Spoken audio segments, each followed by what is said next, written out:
ये तस्वीर में नज़र आने वाला मकान जब बनना शुरू हुआ होगा तो घर वालों ने कितने शौक़ से बनाया होगा। बीवी कहती होगी ये डिज़ाइन बनाना है, यहाँ पे दरवाज़ा बनाना है, यहाँ पे खिड़की लगेगी, यहाँ पे पर्दे लगेंगे, यहाँ पे ड्राइंग रूम होगा। आज वो चले गए हैं, हमने भी चले जाना है।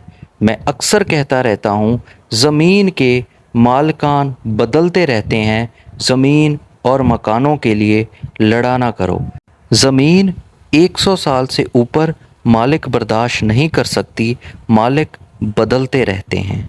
मकानों ने यहीं रहना है क्योंकि मकान हिजरत नहीं कर सकते, वरना वो अपने मकीनों की तलाश में निकल खड़े हों। आज हम ज़िंदा हैं, हम बहुत ज़्यादा मालो दौलत इकट्ठी करने की कोशिश करते हैं। कभी कभी हम में से कुछ लोग या हम ही कुछ नाजायज़ी कर जाते हैं, कुछ ऐसी गफलत कर जाते हैं, कुछ ऐसी बेईमानी कर जाते हैं जो दौलत इकट्ठी करने के चक्कर में। आज हम भी ऐसे मकानों को बनाने की कोशिश करते हैं और जब हम भूल जाते हैं कि हम भी इन मकानों को छोड़कर कहीं चले जाएंगे, इस दुनिया से दूर चले जाएंगे, इन मकानों पे शायद कोई अनजान लोग रह रहे होंगे। जब हम ये हकीकत भूल जाते हैं तब हम शायद हलाल और हराम की तमीज़ भूल जाते हैं। इस मौके पर मुझे हज़रत नूह अलैहिस्सलाम का एक वाक़या याद आ गया।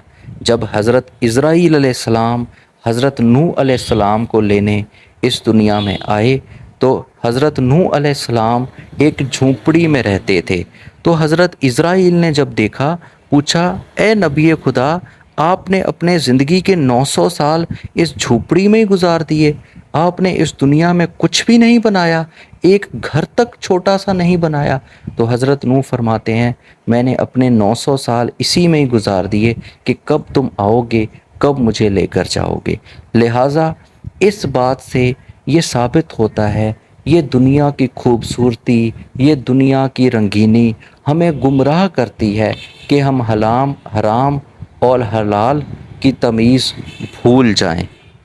दूसरी तरफ ये भी एक हकीकत है कि मकान, घर, जायदाद, गाड़ी, बंगले, ऐशो इशरत, ये सारी चीज़ें इस दुनिया में रहने के लिए लाजमी हैं, लेकिन इनके चक्कर में हलाल और हराम की तमीज़ नहीं भूलनी चाहिए। ये दुनिया की खूबसूरती, लालच और हिर्स, ये तीनों चीज़ें इंसान को गुमराही की तरफ ले जाती हैं। मरते दम तक इंसान की लालच ख़त्म नहीं होती।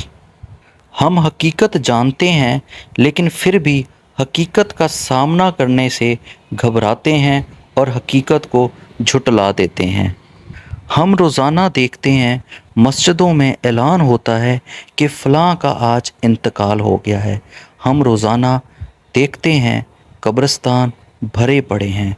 हम जानते हैं कि सदियों से लोग पैदा हुए, इस दुनिया में आए, इस दुनिया के बादशाह बने और आखिर इस दुनिया से चले गए। उनके आने जाने से किसी को फ़र्क नहीं पड़ा। बड़े बड़े बादशाहों के महल इसी दुनिया में पड़े हैं। बहुत बहुत बादशाह थे जो बड़े ज़ालिम ताकतवर थे, आज उनके महलात, उनकी बिल्डिंग्स, उनकी दौलत कोई माने नहीं रखती। लिहाजा हम भी इन चीज़ों को देखें, इनसे सबक सीखें, सही सिमत की तरफ जाना शुरू करें ताकि हम आखिरत में और इस दुनिया में कामयाब हो सके। मेरा ये हरगिज़ कहने का मकसद नहीं है कि हम मेहनत करना छोड़ दें, हम दौलत इकट्ठी करना छोड़ दें। हम इस चीज़ को समझें कि ये दुनिया फ़ानी है। हम इस दुनिया के लिए अंधे होकर इतना इकट्ठा ना करें जिसमें हम किसी की हक तलफ़ी कर जाएं। अगर वीडियो अच्छी लगे चैनल को सब्सक्राइब करें, आगे दोस्तों के साथ शेयर